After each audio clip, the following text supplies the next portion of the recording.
Oh, hey! I'm glad you're here. It's me, your host, Dirk.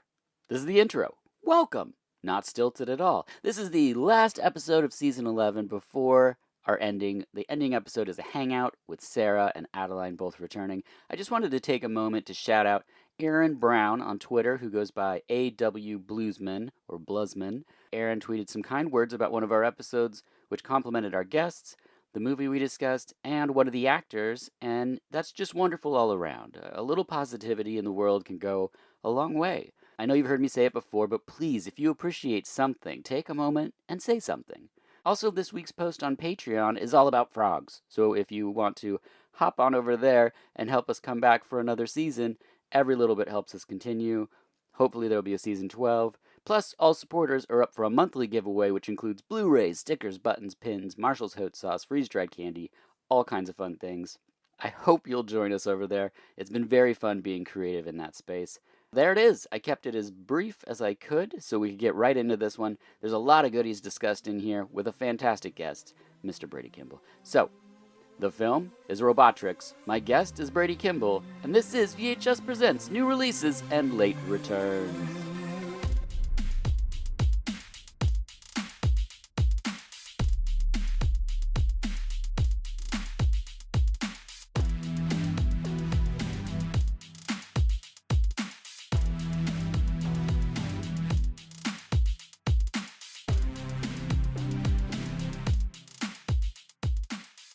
Hello, and welcome to VHS Presents New Releases and Late Returns, our casual chat format where we first champion what's currently bringing us joy from the realms of entertainment before a look back at a forgotten gem.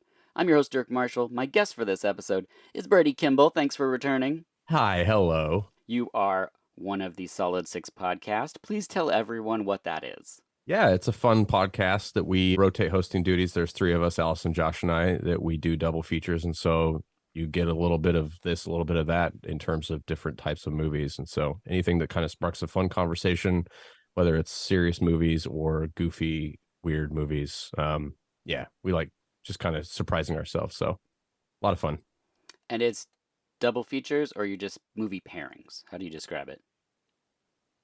Ooh, you're coming in hot with the difficult questions already, Dirk. Jeez, we're in for a long ride tonight with those types of questions. I'm a Barbara Walters fan over here.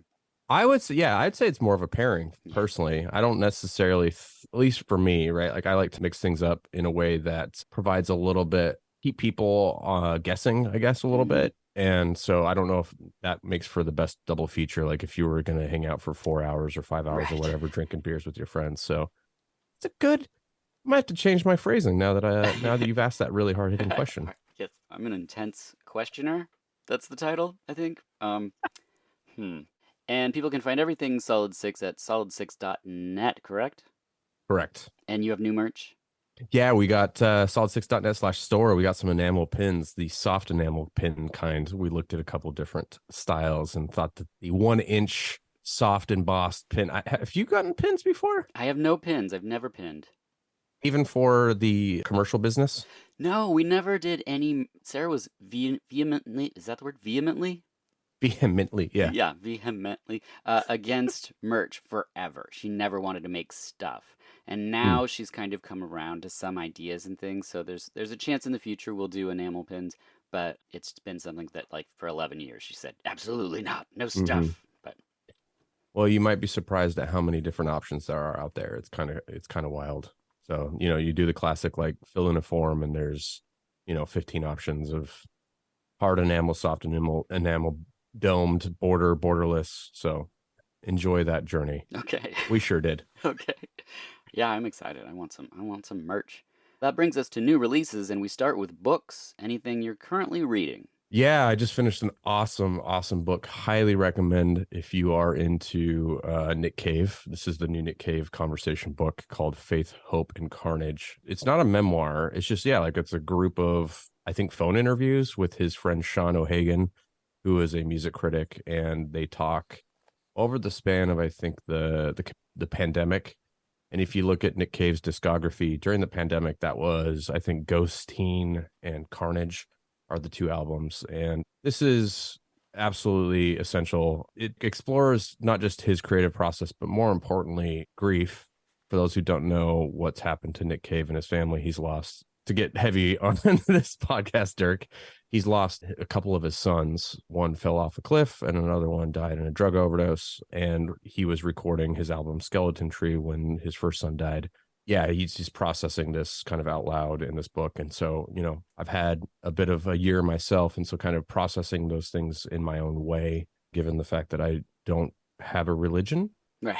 But I grew up in a religious household that would go to church every week. I'm kind of attracted to what that provides people, regardless of dogma, right? Like that weekly ritual, that kind of introspection. And so I'd say reading this book is the closest I've had in quite some time to kind of that sensation. So, sitting down on Sunday mornings with a cup of coffee and just kind of reading this book and thinking about everything going on, and also then going back and listening to Ghosteen and Carnage, which are absolutely essential albums. Yeah, it's kind of a win-win. So we're kicking it off hot. That's awesome. I love that, and I'm gonna get that book for sure. Sarah and I both are Nick Cave heads, so I've never even heard of this. Is this new? Yeah, it came out a few months ago. Yeah, that's why. Yeah. Yep, it's a good one. All right. Well, I mentioned in the previous episode with Josh Griffith, also from Solid Six, that I'm reading Nightmare USA by Stephen Thrower, but I got a book today, and it is Tokyo Scope, Japanese Cult Film Companion by Patrick Macias. I think I'm saying that right. So excited to know this existed. Couldn't buy it fast enough. I'm already 30 pages into it, and I absolutely love it. Highly recommend it to anybody interested in reading about, like, Sunny Chiba, and yes, it's got Afterword by Takashi Miike. It's my jam. I'm gonna burn through this thing fast, and I've already written down a couple movies that I hadn't even heard of. The way that he writes is very conversational, almost like it's sometimes film writing can be a bit much for me. I feel like outside of it, and this person is presenting something that they know so much about, and someday maybe I'll understand it, and that's not what this is. And it's really celebrating these filmmakers that I've found a bunch of independently, and to have them sort of put together in a way that creates a bigger picture is really helpful for me. So that is Tokyo Scope, the Japanese Film Companion. I believe it's out of print, so if you can find it, pick up a copy. He's talking about possibly reprinting, but I don't know what that's going to look like. So now, is this more of a reference, or is it more like you're kind of inferring like a film criticism, more like narrative, telling a story of the genesis of these types of movies? Yeah, it's kind of like in the beginning people talk about the big Japanese film directors, but there's these other people that were starting at the same time that aren't talked about in the same way. So this is the story of these filmmakers and their movies that take place at the same time, sort of thing, kind of. So is it interviews then? I think there's some interviews. Okay. Like I said, I'm only like 30 pages in, and a lot of it I was just like almost speed reading. Sometimes with these things I speed read through it, and then I'll go back to chapters to kind of like dig in, because I get like super antsy and excited. I just burn through things. Sure. And then I have to go back and actually soak in it. And then my brain just throws it all away and remembers stupid shit that happened in my life. Then I'm like, cool, yeah, I did have a Lyft driver whose sister Tina turned her onto asparagus, and my brain's never going to forget that, but I won't be able to remember like this awesome movie I wanted to see. Oh, Lisa. Anyway, that's all I have for books. That brings us to games. Any games you're playing currently, Brady? I'm always playing games, Dirk. Same. Games of the mind. I would say that the one that I want to talk about, I guess there's two. I'll bring up Hitman freelancer mode. So Hitman, the famed Hitman series that also spawned a film with Timothy Oliphant, like what, in 2002, 5, whatever. I'll stab in the dark. Was there only one of those or more? I think there was only one, maybe two. It's not my genre, really, so I didn't know. Yeah, the same developer. I mean, they've been dealing with this franchise since the 90s. IO Interactive, they're out of Copenhagen, and yeah, they finally nailed it. I mean, I think about 5 or 6 years ago, they started the series, this reboot, and they've slowly but surely put together something pretty amazing. They put together 3 games over the last 6 years and then bundled them together and called them The World of Assassination. And to celebrate that kind of consolidation of these 3 games into like one big game, they put out a new mode. It's a lot of fun. So just been a lot of improvising, shooting people in the face, using headphone cords to strangle people, poisoning people's drinks, dropping bags of bricks on people. Oh, let's see. Using propane tanks and shooting them, causing cars to explode. I mean, I've assassinated people. Oh, poison people, make them throw up, and then drown them in their own vomit. Oh, wow. You know, practicing for my future somehow. But yeah, I absolutely love this series. I've been playing these for years, and I just learned that they got the 007 license, which is absolutely a match made in heaven. I'm gonna keep playing Hitman. That's awesome. So is this a new Hitman game or a remake or So what's... it's a new mode. Okay, new mode. They had Hitman 1 was like of this like new series was Mm. like 2016, and then they released them every like or 2018, and they released them every like 2 years, and then they packaged them all together. So like 1, 2, and 3 got turned into a single game called World of Assassination. Okay, And then to celebrate that, they put out a new mode. got it. Okay, A lot of fun. awesome. I'm still playing Destiny 2 with my friends Jail and Sean Baby to the same degree. Like, I just laugh with them. I'm terrible at this game, and that's just the relationship I'll have with it for, what, 5 more years or something. I'm really excited about Dead Space got reduxed, and so that Mm-hmm. new version is out. I haven't played it yet, but I love that first game, so I'm very excited about that. But I'm still in Romper's land, ladies and gentlemen. I bought my wife the Miss Pac-Man arcade thing, and it's up in our dining room. It came with a game called Rompers, and every day I try to beat my high score. It's super fun. I learned today that when the armadillos roll towards you, you can push over the wall fast, and it'll crush them. Which, game changer. This all makes no sense to anybody, and that's fun. Wait, I didn't realize that cabinet had that you sent me a photo, and I Yeah, didn't realize that it had had multiple games. I guess that would make sense if you're spending that much money on a yeah. hardware unit. So how many games are in there? There's 10 total, I believe. Okay. Some that people will have heard of, like Dig Dug, and then more like obscure ones, like Rompers, which never made it out of Mm-hmm. Japan. Or Hopping Mappy is another one. Mm-hmm. Yeah, which is a lot like Mappy, but with hopping. Anyway, those are all my games, which brings us to music. Anything you're listening to, Brady? I've been going through my records kind of like alphabetically, like a madman. I'm currently unemployed, so it's like, well, I got to do something with my time. And so, creating artificial projects for yourself, I'm sure you relate to That's that. most Just, of my life, you yeah. know, outside of listening to records, I had a really fun experience that I encourage people to consider if they haven't done it before, which is I listened to music with my friend over the internet. This What? is something I did years ago with like Turntable FM. And then a follow up after that was Jukebox JQBX. So this technology has obviously existed for a while, but it wasn't until recently that I kind of revisited this. And, this is a friend of mine that I've made music together with. And so he and I used to, hang out and smoke and drink or whatever and talk about music, make music, and I've got a lot of friends in the last few years that I've met through movies. And so I've talked a lot about movies, but being able to like dig into music and sit down and talk while music's going and, shut up and like kind of be in that shared quiet space with somebody really changes music. I mean, there were a couple of tracks that we listened to that we just like started crying, Wow. together at the same time. And so it kind of led to intuitively navigating into a space mood wise, Hmm. meaning like we were like listening to stuff and like kind of just throwing different tracks at the wall. And then all of a sudden I realized like, oh, wait, like we're getting into this pocket of sad folk music from the 70s. And so this is a genre, some people call it loner folk. Dicks. Uh, yeah, that's just like super sad bastard folk music. And so, yeah, I started kind of digging in and building a playlist for him. And so there's actually a really cool compilation that I'd never heard of. It just came out like a year or two ago called Down and Out.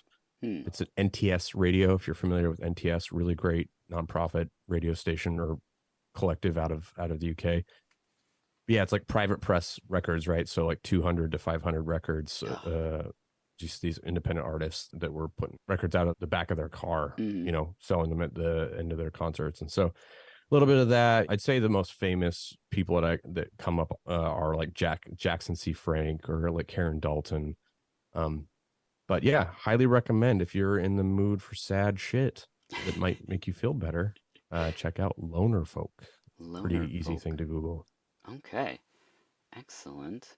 something a little different is I think it's pronounced Cesarina, Czarina, Cesarina. The album's called Arcana, and it's kind of like EBM, goth, electro, really dark, but with poppy hooks, strong female vocals. I mean, they cover Susie and the Banshees, Cities and Dust. Mm. So if people are into that kind of thing, definitely check that out. But I was telling you pre-roll that I had a good day. I was feeling really, really great. And part of that is because Depeche Mode released a new song, and I listened to it, and it was really bugging me because I had heard it somewhere, of like part of this. And what it was is in the New Order song Bizarre Love Triangle, the guitar part is really close to the part of that starts this song. And Hmm. so I put on that song because I could hear it in my head. And then I was like, oh man, I forgot how much I love New Order. And then I played another New Order song. And then I was like kind of dancing around while I was putting the labels and stuff on today. And that went to another New Order song. And then I was like, you know what? 2 hours in New Order. And that always leads back to their first albums, which of course then leads to when they were Joy Division. And so I just had a great music day of stuff that I hadn't gone that hard on. I've listened to New Order my whole like since my teens, but it Hmm. wasn't since I was like 20 working in an indie record store where I went this deep on New Order in one day. So it felt really great because I remember being in the store and blasting it in my like first apartment and like this is a good time. So that was all because of a new Depeche Mode song that I never finished. So there you go. It's so much fun. I've been doing that recently with a few bands for me and like kind of understanding or rethinking about why I liked them at the time and Yeah. how life has changed so much and how I might reinterpret the songs or like actually like the songs the same. But I realized I like the songs for that reason, but liked them because of a feeling and now I can intellectualize or verbalize Mm-hmm. it. Mm-hmm. Um, yeah, it's fun. Middle age is dope that way. Yeah. So last episode I did with Josh, I mentioned in this section the Bass Bin Twins, and that's a dude that makes I don't know if you know that guy, but it's like he makes like breakbeat music, but it's all hip hop samples and stuff. It's like Hmm. I've loved it. Anyway, I got back into the mix. My friend Aaron that I grew up with, who was the one of our group that got into DJing, had the Technique 1200s. He was the Hmm. first person to have a 303. Like we used to do what you were talking about with your friend. Like we spent so much time listening to records, making mixtapes, and because I'm going through the studio and revamping stuff, I found all our old mixtapes. And so I've been listening to those and then texting him. He just got his records out for the first time in 12 years. So we've been showing each other like records and things. And then I was like, what was that song that was a breakbeat? And then it had this thing where they're chanting, I'm yours, you are mine. What was that? And he's like, no, now it's stuck in my head. What is it? And I was like, oh no, it's got both of us. And then it went on forever. And I finally had to go to Reddit. And someone was like, oh, that's Primal Scream Junkyard something remixed by the Mm. Chemical Brothers.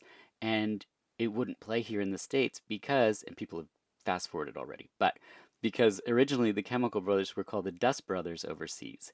But the Dust Brothers were already here. So there was a legal issue. So the Chemical Brothers became the Chemical Brothers because of the dudes that did the soundtrack for Fight Club. Anyway, so we I could, did not know that. yeah, so we couldn't get that song here because it was pressed with Dust Brothers on the Hmm. single. So anyway, turns out, lo and behold, Aaron had the record. It was on one of the mixtapes, and we're okay now. So That's rad. There's something so much fun about that, like earworm slash like ghost earworm, I guess, mm-hmm. of like, we have Shazam now where she's like, I don't know, what is this? Hold up your phone Yeah, and you're just like, oh, this is some weird, obscure Ethiopian record that they found buried in the yeah. the dirt, and like this technology is able to like reverse engineer and detect it within 6 seconds, and it's just like, okay, whatever, and devalues music. But then yeah, to have this like it's annoying when you can't remember something, but Oh, when you rediscover it finally, it's like that feeling of you and I collecting records yeah. again. Yeah. Yeah, yeah, I love it. It's been exciting to see him dust off his records because he literally had them put away for 12 years while he took care of his mom. And sadly, she has passed, but in that time, he's now like, I guess I'll get the records back out. And then he's like, oh my gosh, this record's so good, and this record's so good, and I Mm. still have this. And then he's texting me, and I'm like, I know, I love that one. And then I'm listening to it, and he's listening to it because, like, just spent so many hours. I mean, our whole childhood was surrounded by tapes and stuff, but. Hmm. And do you have any other music for this section? Is that the main one? No, I think that's actually no. I want to point out one thing. Yeah, So I've yeah. been listening to the Clips records quite a bit. So this is Pusha T and his brother Malice, who ended up quitting and becoming I think a pastor, or he's at least Christian. So he goes by No Malice now, which is hilarious because if people don't know, I mean, Pusha T and Malice talked a lot about drugs every song. In fact, Pusha T does almost every single song now, other than writing the McDonald's "I'm Loving It" jingle. Right. Which he could have been on drugs then. But yeah, Pusha T, I love that guy. Such a great rapper, and the Clips records were the heyday of Pharrell and Chad of the Neptunes. Pharrell's obviously gone on to whatever he's doing now. He's happy. He has that happy He's song. happy. His He's fashion, got hats. pretty happy person. Chad Hugo on the other side. I wonder what he's up to. Anyway, yeah, going back to the early to mid 2000s and thinking about the production of the time. Yeah. The dance off or the beat off with bad phrase, a beat battle against Timbaland. But yeah, it just kind of took me back to that time. I think they did. I think the Neptunes didn't they? They had a battle against Timbaland. Oh, just like for the aesthetic of the time, right? Because like you had Timbaland who did the Elite album, and then you had like I think the Neptunes did like the Britney Spears like Toxic song. I'm pretty sure. I could be totally wrong, but it's like kind of that era that I still think sounds pretty fresh. Yeah, the thing I always really liked about Timbaland is that you could tell he was listening to German techno and stuff.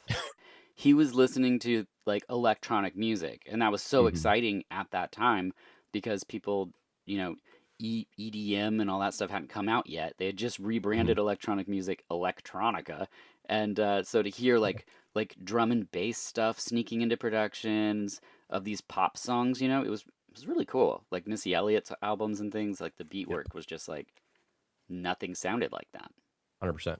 My last one is Luke Vibert has an album called Grit. Have you heard this one yet? Not yet. I think you turned me on to it or clued me in on the fact that he has a new release. He hasn't done a new release on with his own name in a while, right?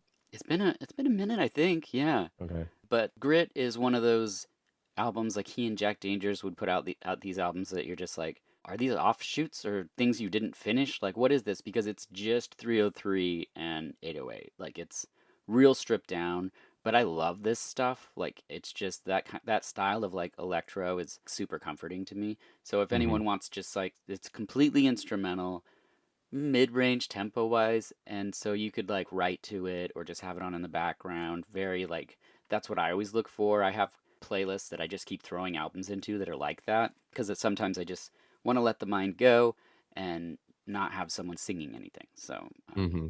this is great. Awesome. I'll check it out. I'm a big fan. Which brings us to television. Anything episodic you're checking out, Brady? I've got a couple of things. It's not my normal kind of viewing habits these days. It actually hasn't been for a while. I used to watch TV shows all the time, but I guess I'll throw my hat in the ring with the show that everyone's talking about that is marketed to death. Poker Face. I'd say I Natasha haven't Lyonne. watched it yet. It's great. Yeah, She's great. I'm so I excited. I love her. It's fun having a crush on somebody and watching them be funny and charming. Thank you. Yep. Oh, you're talking about Natasha Lyonne, right? All right. Well, it's awkward. Yeah, she's got a great script given to her, written by Ryan Johnson and other people, directed by Ryan Johnson, created by him. And, I think he's handed the reins over to other people. The classic, like, the first two episodes are done by him, I think. And then other people step in. And for those who don't know, she plays somebody who can tell when people are lying. And this is kind of a hat tip to Columbo. And I totally forgot with Columbo growing up in a household of detective whodunit shows, two things about Columbo that I forgot that I loved, which is those were like mini movies. They were like 70-minute episodes. I totally forgot that. So like there was a bit of time for things to kind of play out. And then the other thing with Columbo is that the person who actually kills, who's the murderer, it shows at the very beginning of the episode. So it's not a whodunit. Mm. I can't remember that there's some funny, goofy slang for it. It's like how you catch them or something, you spend the whole episode thinking like, how is Columbo going to figure out this person? So yeah, it's a fun little murder mystery formula spin. And yeah, they use it to pretty good effect here with Poker Face. And because we're in this ridiculous race to the bottom of TV where everyone has to outspend each other, viewers are spoiled with ridiculously high production value where you're watching a 50-minute episode of television and you're like, damn, this looks better and sounds better and feels better than most feature-length movies that I went and saw as a kid. So very strange to, again, only 2 episodes in, but like feel like I'm getting a movie Yeah. every episode. Yeah. But yeah, highly recommend it. There's a lot of cameos. Adrian Brody and Benjamin Bratt were in the first episode. The second one has a nice John Kratzenberger cameo. So yeah, I'm curious. Are you into murder mysteries? Yeah. I mean, I'll watch him. Okay. Yeah. Yeah, I'm curious to get your take on it. I'm excited to see it. I have not seen it yet. Mainly because Sarah's working on a new book, and so part of what would be our TV time is now like I watch a movie, which is good. I'm catching up on things, but then she's working on the book, so it's less TV time for us. So Mm-hmm. we usually only have about an hour, and that hour has been spent lately watching The Last of Us, which I know you're not watching, but you played the game. I have played the 2 Last of Us games for probably a total of about 50 hours, and Yeah. I think I got the gist of that timeline. Yeah. Yep. So it's cool. Like you said, these TV shows have so much money behind them that it's so nice that it looks good. And I think I love the writing. It's really, really, really smart for what it is, which is weird. And it doesn't bother me that it's not the game because I know like they didn't want to do spores, they didn't want to put the actors in masks. So it's cool to see it changed. It's like they're doing the game sort of, but also Mm-hmm. still not trapped in a box with it. So I've been enjoying it. It's fun because if you played the game a lot, there's parts where you go, "Oh, this is the game," and then it like goes to back to television. You're like watching a show, and then it switches again, and you're like, "Oh, this was in the game," and then it's just Mm-hmm. it's very. She really likes watching it with me because I get so excited about those parts. But Did you finish both of the yeah, games? yeah, I loved them. They me were fantastic. same. Yeah, I mean, I couldn't believe the playing the first one. Just I talked about it last episode, but it like I was sweaty, I was nervous, I couldn't believe people died. It was just so fun. And then there's levels I just kept replaying because it just felt so good, the mechanics of the game and everything. And then the second one, I was so excited and I couldn't believe what they were doing. But there was parts that were so stressful and so intense that I just wanted to win the game and be over. Like I just was like, I'm done. I'm good. I don't need this. But I didn't have problems with the story or any of those things like the Yeah. toxic game situation that unfolded online. Mm-hmm. But what a crazy 1-2 punch those games are. I want Absolutely. to know what they do next. It's going to be something wonderful. Yeah, you got to think that after the success of the show, that they are working on 3, which I don't know how I feel about that. It's like both of them. I felt like, okay, this is a good place to end. you know, Yeah. Especially the second. Like the first one, after they said a sequel, I was like, okay, I can see them picking up where the end of the first game left off. But now, after the bloody, like at the end of 2, without spoiling, it's like you're just kind of left pulverized. It's a very Yes. punishing game. It's a Ugh. very punishing storyline, and I'm curious how that's going to play out with TV because Yeah, I don't. I I, mean, I don't see how they could. I don't know what they're gonna you don't do. think so? I don't think so. So far what they're doing to kind of also show that they're not gonna bow out to people that don't like certain subject matter. I don't think that they're. I mean, I just think the way it's gonna go is gonna be exciting, and it'll be different, but it won't be any less of what that game was, which I think was brutal. But I would love to see if they had kept going, just different stories, different people, different places. Clearly they get the mechanics. I love how they flip flop between your being attacked by humans or being attacked by the Yeah. spore things. It just changes up the gameplay constantly, and then suddenly forcing you to be like Ellie and like, oh man, sneaking around in that hotel. Like, yeah, I love it. It's Mm-hmm. great. But that's all I have for television, which brings us to movies. What have you been watching movie wise? Yeah, so I want to talk about a pretty cool movie that I saw a few days ago. Dirk, you are a fellow boutique Blu-ray home video lover. Yes. I would say you were probably the most of the people I know. Oh, So you will relate to this recent development, which is there's a new label called Radiance. Radiance, I think I don't want to get this wrong, so I'll just kind of speak in general terms. I think it was like one of the head restorers or people doing acquisition for Arrow, and they broke off and created their own label called Radiance. So, it's kind of the classic like hey, I don't have this big name anymore, so I can go do whatever I want. And so Right. you look at the catalog of what they're doing, and it's just all over the place, which really resonates with me because you don't see like a defining trait of these films. And so I was at Movie Madness, our local Portland home video store that Dirk so lovingly talks about on this show. I do. I love Uh, it. Hey, look, I got some Movie Madness stuff right here. Here's a VHS and a little zine. And this Little zine, and little zine, a little booklet about the history of Movie Madness. 30 years behind the counter at Portland's iconic video store. that looks awesome. I think I saw those. I just didn't know what they were. You got to pick them up. Pretty awesome. Okay. Okay.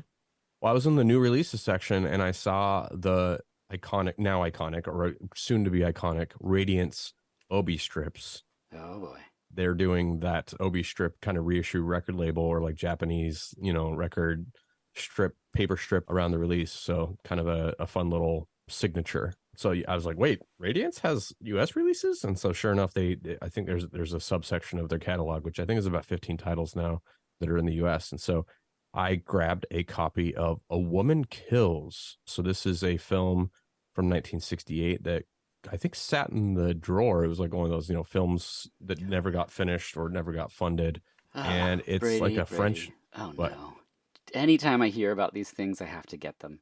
So just because you said it sat in a drawer, I'm like, I'm buying this thing already, and he hasn't even talked about it yet. I'm sorry. Please carry on.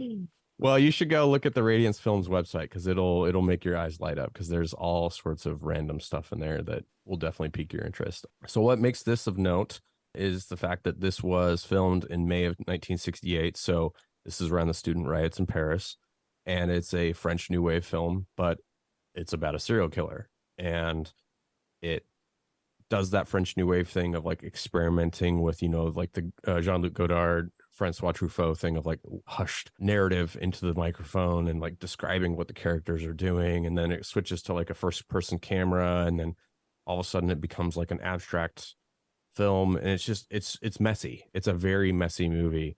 And it's only 70 minutes. So you just kind of like, wow, Cool. like this All is right. really bizarre. Like there's really scrunky free jazz, I want to buy and it. so it's like kind of erotic, it's kind of intellectual, it's really janky at parts. And then also I think worth talking about is the fact that it's got some of that kind of transphobic, like, hey, a serial killer who's trans Oh, yeah. thing going on, right? And so there's some good dialogue going on of like, hey, is this something that we should actually be promoting as a reissue or restoration? Right.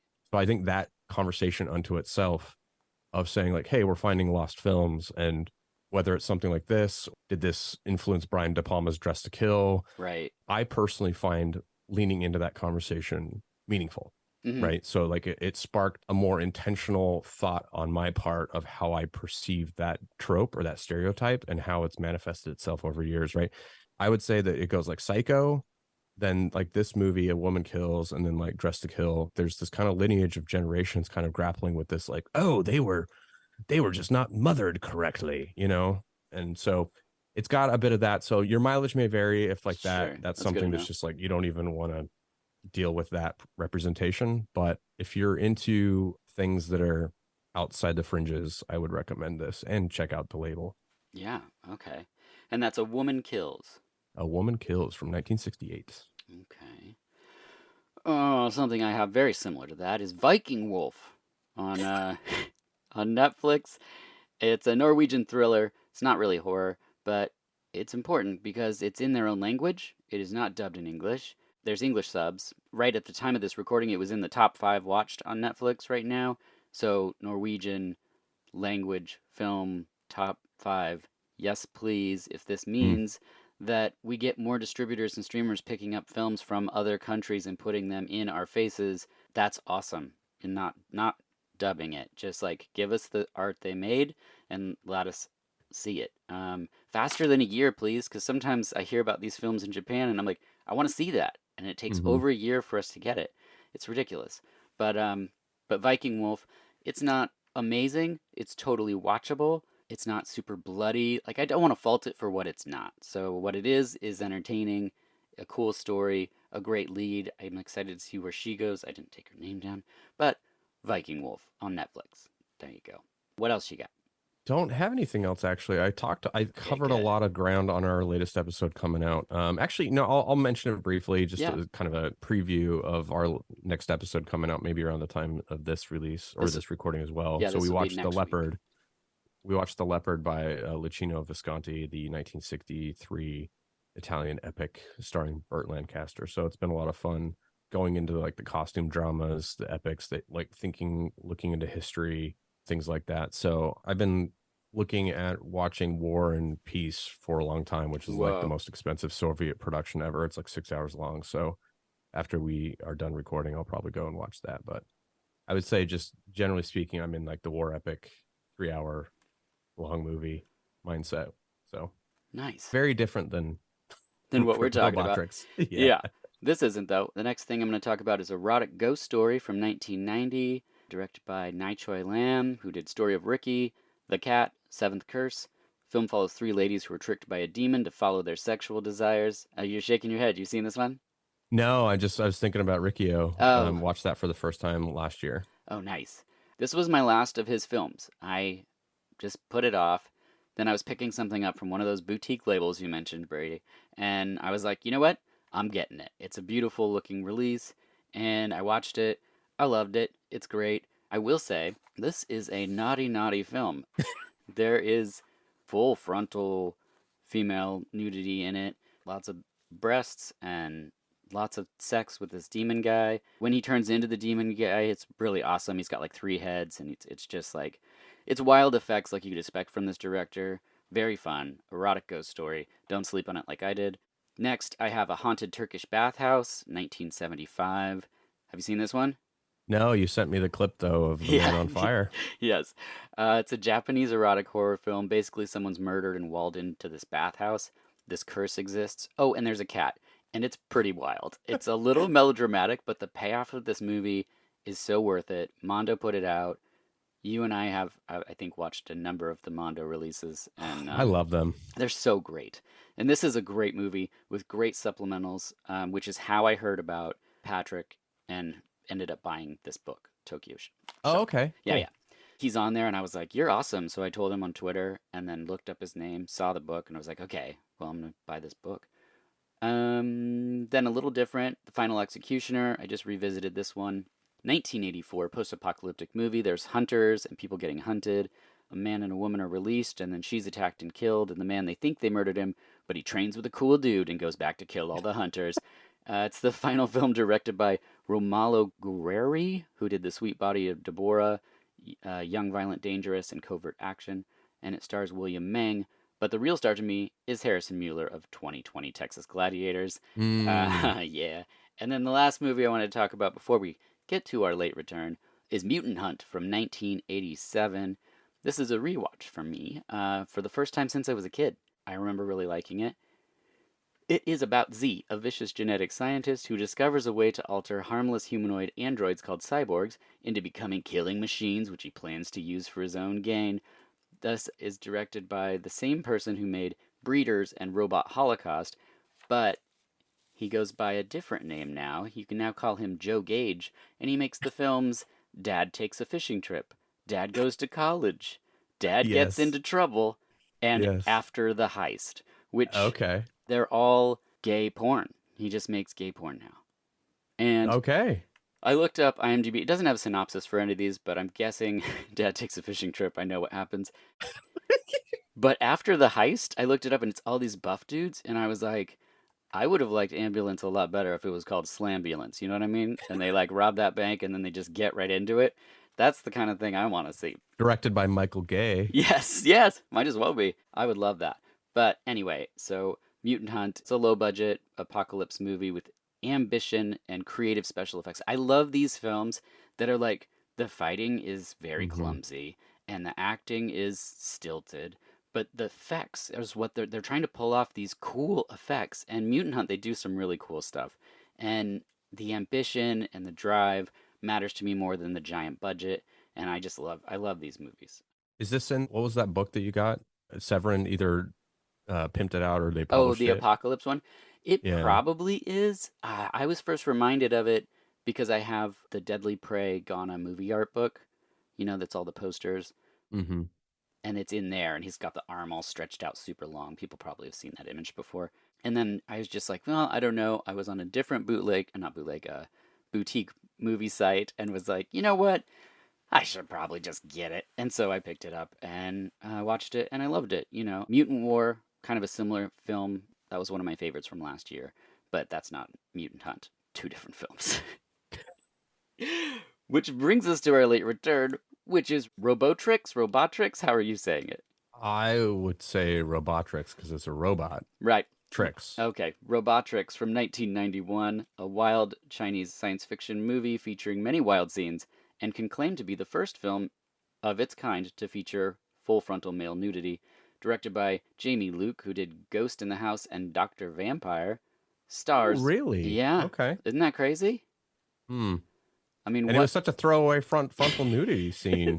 It's not a flattering angle either. Really, really wasted that one. Yes. It stars Amy Yip, Billy Chow, Chikako Aoyama, David Wu, who was in Tiger Cage 2 and Farewell My Concubine. Our synopsis is: a man transfers his mind to an android and kidnaps a Middle Eastern prince demanding a ransom. Meanwhile, he goes on a spree of raping and killing prostitutes. The police secret androids Robotrix are the only ones that could stop him. I didn't realize until reading the synopsis that that's the name of their organization. Wait, they have an organization? The name of the movie is supposedly those police women, the secret androids. That's what they're called. Well, I think the deleted scenes hopefully explain their backstories. Hopefully, there's a Robotrix cinematic universe somewhere that pieces all that together, because I did not pick up on that either. Right. Brady, was this a film you'd seen before? I had not seen it, but Okay. I'd seen the cover many a time because Nice. I think the O has like a crosshair in it, and then it's a lady doing a high kick, and it just seemed like a movie that I was supposed to see, given the last few years of like 80s Hong Kong horror. Like that's kind of how I backed into like Cat 3 stuff, which I'm sure we'll get into. But starting with like the Boxer's Omen in like 79 or 81 or whatever, I was like, oh, where does this weird like sensibility kind of end, right? And I'd read about Sex and Zen and Erotic Ghost Story. Yep. And so I think I picked this up along the way on my watch list. And so when you reached out to me and said, hey, do you want to watch this? And I was like, yes, I'm not flinching at the idea of this movie. I was eager about it. So that's great. I believe our first episode together for VHS, we talked about the cat. Is that correct? I'm not the cat. Evil cat. Evil cat. Yeah. Evil cat. Yeah. Yep. Okay, that's right. We talked about you turned me in. Yeah, that was the first time I'd heard of like catsploitation, where I was like, wait, what? Cats are that's a thing? Oh my goodness. Everything's a thing, I guess. The film starts with a Middle Eastern prince with lots of ladies and bodyguards. This is a really wild way to start a movie, first of all. They all get gassed. This dude steals the man and then shoots who I thought was the female lead. The first time I watched this, I was like, what is happening in this movie?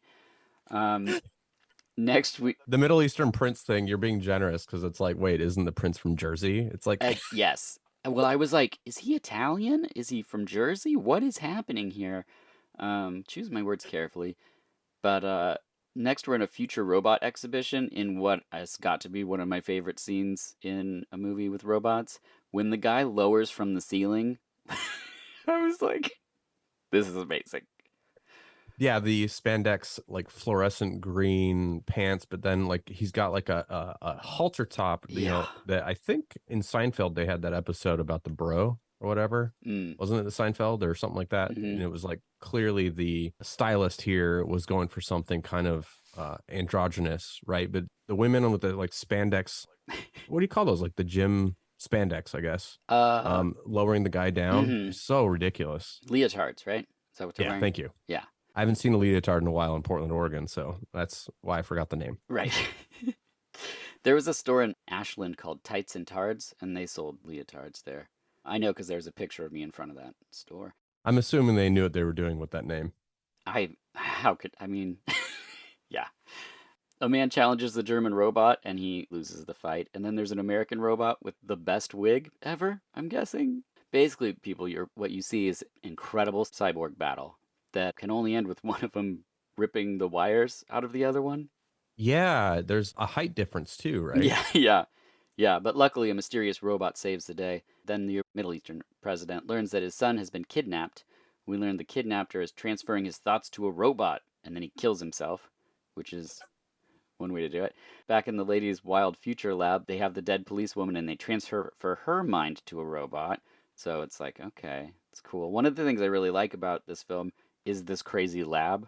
Oh yeah, it's almost like the day the Earth stood still, kind of Nice. like Oh, nice pull. Forbidden Planet, like 50s retro futuristic But set. So it's a yeah, lot of fun to go from, fluorescent green spandex to yes. 50s retro with two women with giant fake boobs. Yeah, it's gorgeous. Very brightly colored. She's like, why'd you bring me back? And then they're like, you're back. And she's like, okay. It's very quick that she comes to terms with, like, you're a robot now. But no one else knows. And then next in a bar, the bad dude there is wearing a cool jacket. The jacket budget for this movie must have been incredible. Yeah, they had a couple of different characters. We had one of the women that's the robot, Hmm. Anne, Yeah, I think I so. think, played by Amy Yip, that has that jacket that you would normally see like studs and spikes and things like that, but she's got these giant oval armor. They're like Yeah. it's like metal plates, but not armor. I don't know how to describe it, but it's just it's like the thing that you would see in like a Jerome, Arizona, or like a Sedona, Arizona kind of Hmm. situation. That's, yes, at like a swap meet. Yes, Yeah. The bad dude gets hit on by a lady and he tucks money under each of her breasts, which is not something I'd seen before. not a fan. Yeah. I don't like touching money, and to think about money going in those places on a body or on those places in the body, that was not erotic. And I don't think they were trying to be, right. They were trying to get across the fact that this guy He's was bad. They're bad. really Yeah. pointing out this guy's bad. He punches someone in the gut to death in the bathroom. Then robot bad dude has sex with the lady and she dies, so he throws her out a window.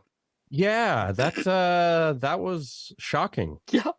Yeah. I'm assuming that they talked about this. I don't know if there's special features on the Blu-ray that you have, but I would hope they discussed the fact that this movie was cut for distribution here, and I'm assuming that scene was one of them because it was a very violent, sexually violent scene. Yeah. I will say that there are parts of this film that I think are very fun and enjoyable. And there are also parts in this movie that I don't agree with. And it's troublesome because I don't usually recommend films or talk about films where something that we'll get to happens. And yet, here's this movie. And I'm Hmm.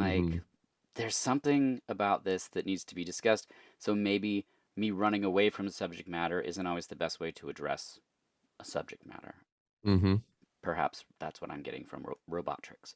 But next in the film, the cop guy goes out to dinner with the lady cop, and there's live classical music in a sequence that I was like, what is happening? And he finally like bribes the guys to come over and play classical music while he's trying to woo his dead cyborg lady. And Yeah. it's this, So because we're like, there's a lot going on here. yeah. So to reiterate, that his girlfriend is now a robot Yeah. because she was shot in the chest by like a Desert Eagle, like huge gun. Huge. Yeah. And there's this scientist who takes her memories in her brain, or Hmm. her brain waves, I guess. Brain I don't waves. know it, Yeah. Not even brain meats. and puts it into a robot. And so this cop, were they boyfriend or girlfriend, or do you just have a crush on her? Before, Yeah. think they were boyfriend girlfriend. Okay.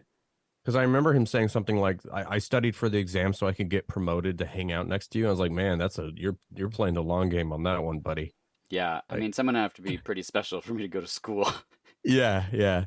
It's really disturbing. Like, I don't think men really come out very hot out of this No, movie. it's really bad.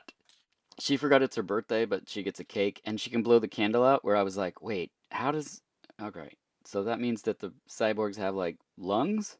Oh wow, I didn't even think about that. Yeah, that was my first thought because later on they can feel pain, and I'm like, who put nerve sensors in there? That's like the worst thing. But anyway, the cops are all chain smoking in the next scene and they plan a trap for the killer at a massage parlor.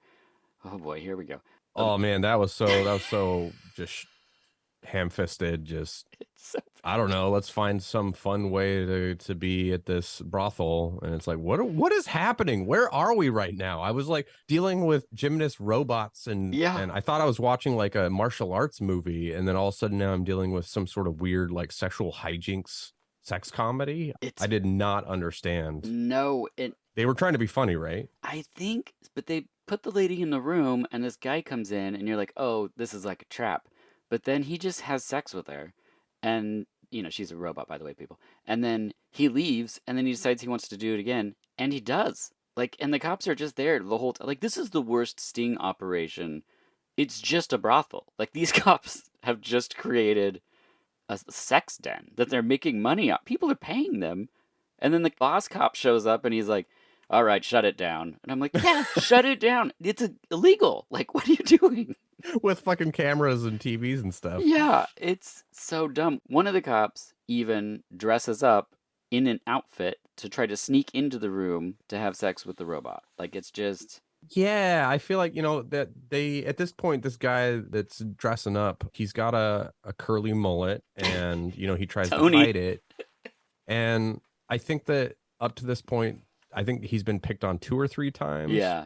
He's the for clumsy being like the oaf. buffoon, Yeah. clumsy guy, sex pest. Mm-hmm. And yeah, I think this whole 15-20 minute sequence was leading up to the punchline of this guy being caught. It was like, is he the main character of the movie? Like, what's going on here? It's so bizarre. And then when they finally move on from it, the ladies go to a club and dance, and you're like, oh, that's right. This is a fun movie. Okay, I'm back in. Robotics rules. And they stand out so much, the DJ says, whoa, 3 beautiful girls, which I was like, that's a bad sign at a club. Like, that's not good. I didn't even think about that. Yeah. And then next, a man has a drinking contest with one of the cyborg ladies, and she downs all the drinks before he can even take one drink. And then she goes in the bathroom and then just drains the booze from a tube from her stomach. It's like, wait, what? Why are we? Did you just have this special effect? Why are we seeing this? I don't understand. The killer strikes and a big fight/shootout ensues. A reporter follows the bad dude, so he punches people to death again. The cops get his body and remove his eyes so they can extract his final sight before death. Yeah, now we're back to being like a sci-fi movie. Yeah. Because again, you forget we're going from like a sex comedy to a martial arts movie to all of a sudden be like, wait, we're actually in Minority Report. Like, what's happening? Yeah. And then they go right from that to a quarry where the bad dude has been hooking up with these other guys, business dudes or whatever. And then he just kills them all. He cuts one guy's head off with a basket. And like the 2 robot ladies run down the face of the wall to get down there to fight him. And then this whole fight is actually pretty great. And then definitely the highlight for me. The bad dude Yamamoto gets his arm blown off, which is pretty awesome. Yeah, that quarry sequence was like, this is great. I like the vibe of this. This is what I thought I was getting in the beginning.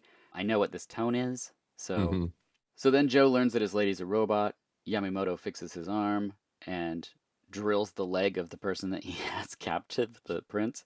Joe's like, it's all different now. So she shows her his breasts and he's like, okay, cool. Like, I was just like, wait, what? Yamamoto rams the cop's car and a chase ensues. Tony pushes the ladies out of the way and he gets squished and he's dead. Sorry, Tony. Yamamoto scales a hospital backwards. He's just like, just pushing him up from. Oh, wait. Tony's our Jerry curled guy that was so confusing to me because there was so much going on up to that point that like, wait, why are we what has happened? Like, this character is either the main character or a throwaway character. Yes. Did you get that feeling? Like, it was just like somehow he's the main.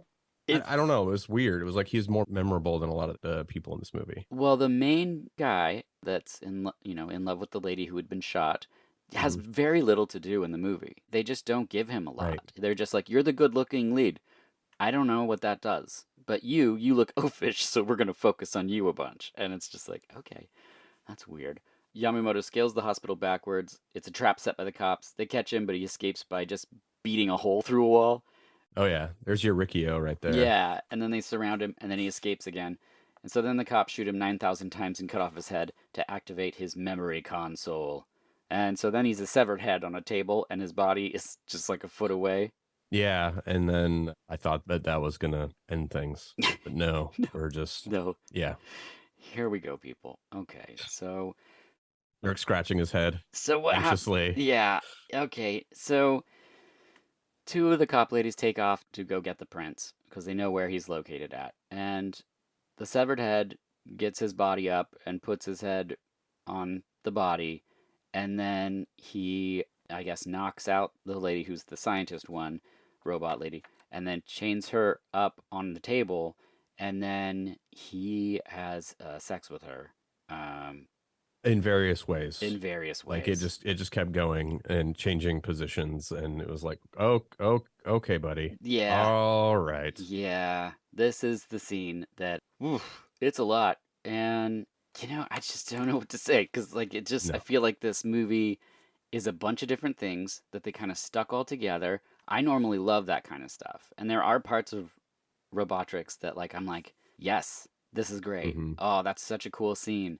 This is not the scene. This is the scene that I would skip if I was showing this movie to people. We already know he's a bad dude. I don't want to see this happen to one of our three female leads. She's not dead, though. They come I back and I get the sense that it kind of feels like it was appealing to some people yes. intentionally. Yeah, that's the thing that, like, and perhaps that's the part that the fact that it's not American makes it so my brain is less judgy, sort of, I think, for Yeah. films that have this subject matter, because I don't feel like I'm an expert on the culture that made this film, especially at this time. So it's like, I know that seems weird, but, and because this has like a silly tone to a lot of the film, I think my brain Right. is like less like judgmental of it, so to speak. Mm. Whereas like if it's an American movie that's just like putting you through this so that you can see the ladies struggle and suffer and be in pain, and it's like Yeah. that I'm not Yeah, I think into. So I don't know. I think I get what you're saying. Yeah, it's definitely like that's weird. I feel Yes. like there's something going on here that I don't understand. So I'm just gonna like kind Yeah. of Yeah. disengage from this part. And it's also kind of comic booky, this movie, in a way, and so that Yes. like when it approaches these sort of subject matters, I don't know. It's just not. I have the difficulty taking it seriously. Maybe I don't Yeah. know. I'm struggling to figure this out, and that's sort of this discussion that So we're having. yeah, I think us stumbling through it verbally is probably a representation of how we felt while Yeah. watching it. Oh, So for it's like, sure. And it's also like kind of a bummer that it's in there. oh But yeah, I guess that's also part of what this movie is. I mean, he's already done this to other people. He's a very bad dude. So, I mean, he's the guy that does that. I don't know why he had to be a robot, but yeah. I get the sense. I mean, to also, kind of if take. they're both robots, is that okay? I don't know. Oh, I didn't even think about that. Yeah, I get the sense that like thinking about the economics of the time, right? Like the whole category 3 thing. Right, right, right. We have this so-called equivalent of like NC-17 where movies would come out or about to come out and then like the MPAA would say no, that's going to be NC-17 and then studios would be like, "Oh shit, we got to knock it down to rated R." Hmm. Right? Because we don't want to lose out.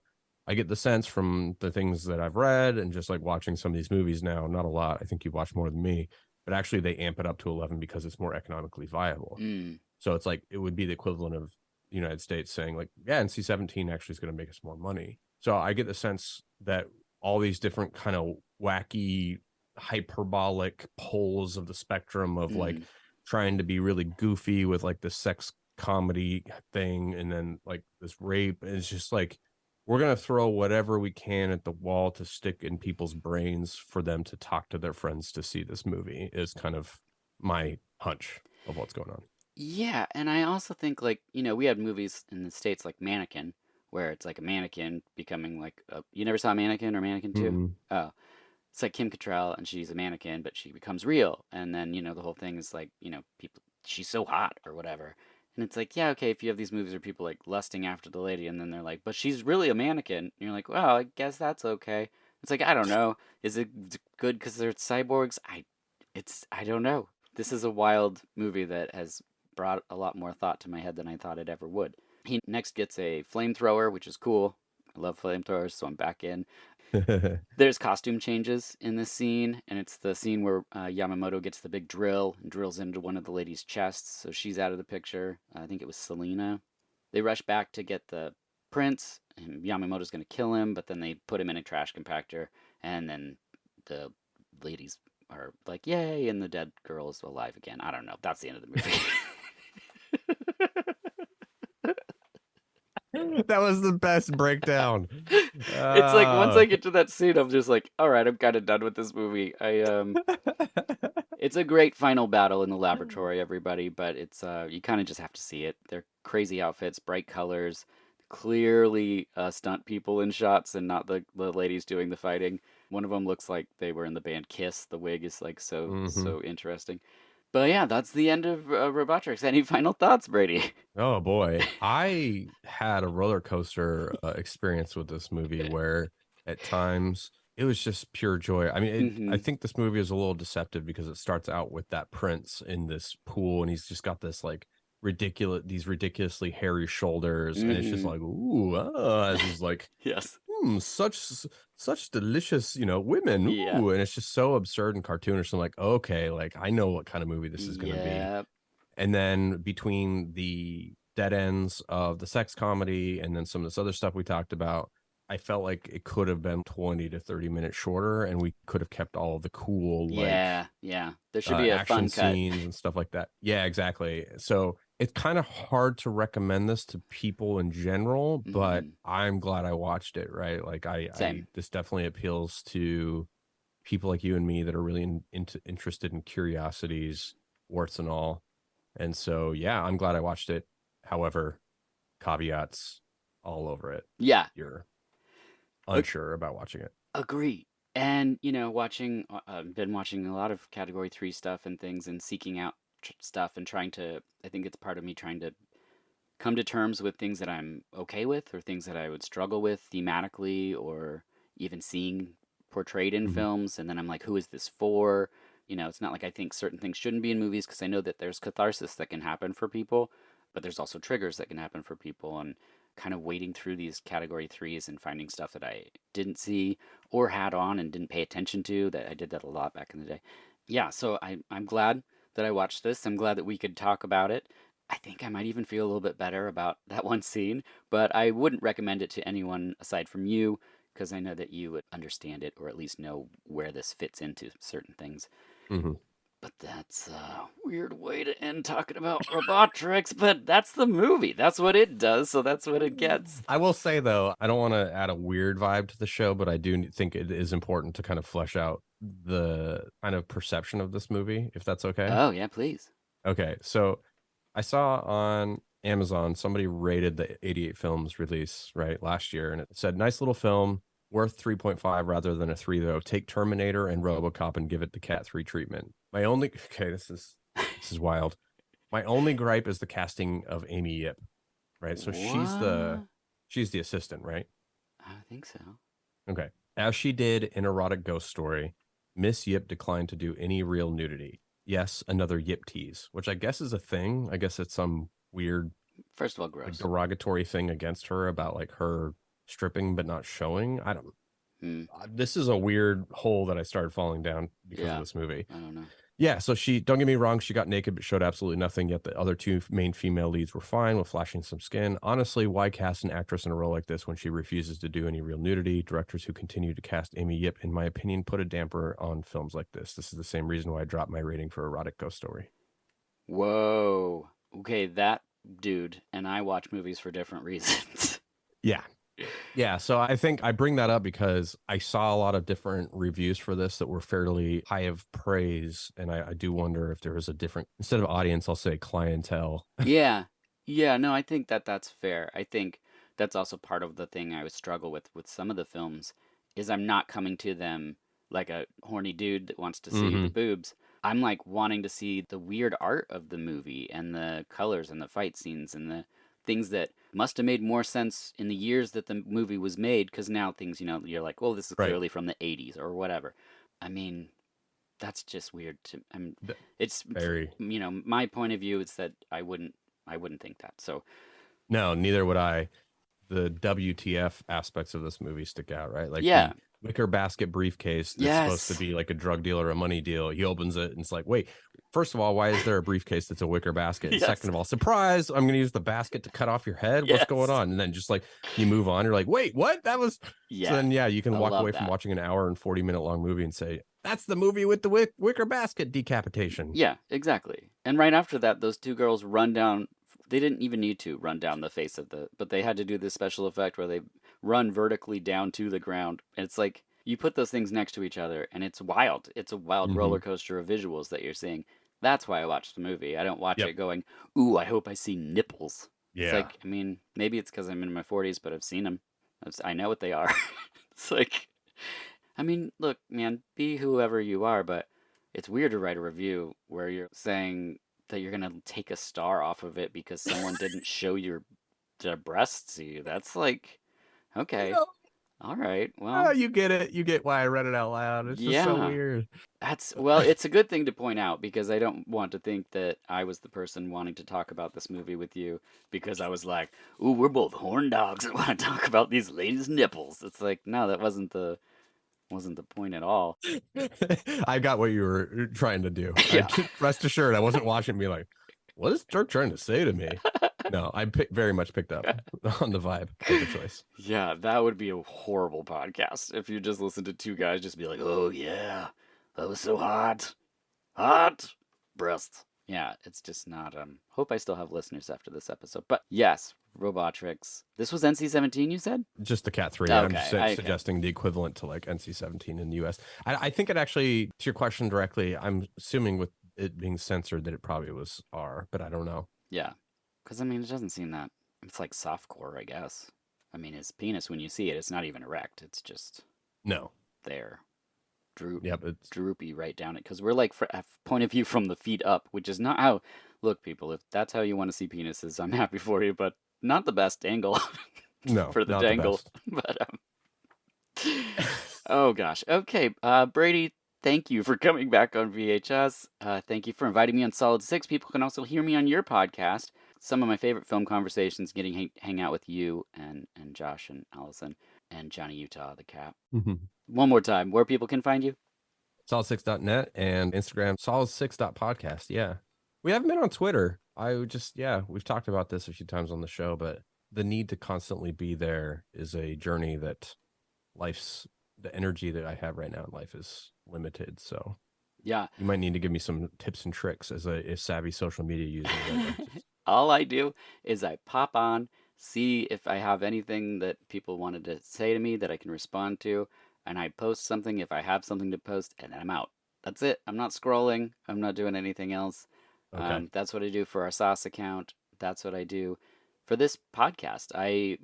People will see. I'm glad you didn't erase your accounts. I'm fine if you guys don't want to be on there, but I'm an avid Solid 6 listener, and I love to give you guys props for the episodes when I'm like, I really like this one, because then other people will see that, and that's just good stuff out in the universe. I don't need to go down any kind of wormhole of. I mean, I've never been one of those people that's like, what words are trending, and then be like, oh, impeach. I'm gonna see what that's about. Like, I don't need any of that in my life. Thank you very much.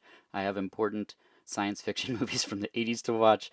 But yeah, that's what I say. That's what I would suggest, because I go on and I just throw compliments out to the people that I appreciate, and then I bounce. Or like the other day, I popped on, and this guy, Aaron, said really nice stuff about this podcast, and I was like, that's so awesome. Like, that I don't get a lot of feedback, which is one of the weird things about podcasting is like, I have a job where like I would be at Portland Night Market with all the hot sauces, and people say the nicest, kindest things to my face for 7 hours. Like, that's incredible feedback. And in podcasting, you make something and you put it out, and then it's just maybe someone's heard it. Right. It's so weird. It's so weird. And it really messes with my brain. But then, you know, when someone takes the time to say something nice, or you guys get amazing, lovely messages sent to you to play on the podcast, which is great. So that's another thing. Solid6.net has a button where you can click and record a little message for your episodes, which is really cool. Yeah. Thanks for the voicemail, by the way. We had a good time discussing your question about how we pick movies. So great. Yeah, thanks. Yeah. I was trying to think of a useful thing to leave. I think my first message was as many movies with full frontal male nudity in 90 seconds or however long the recording can be. Yeah. I don't think Robotrix was there, so you might need a sequel to that boy. voicemail. I'll try to find where I wrote those notes. Perfect. Well, Brady, thanks so much. It's always great to hang out and talk with you. Yeah, you too. Thanks, Dirk. Absolutely. As always, you can find us on VHUS_podcast on Instagram and Twitter, VH-US.com. I'm Dirk Marshall, and this has been VHS Presents New Releases and Late Returns.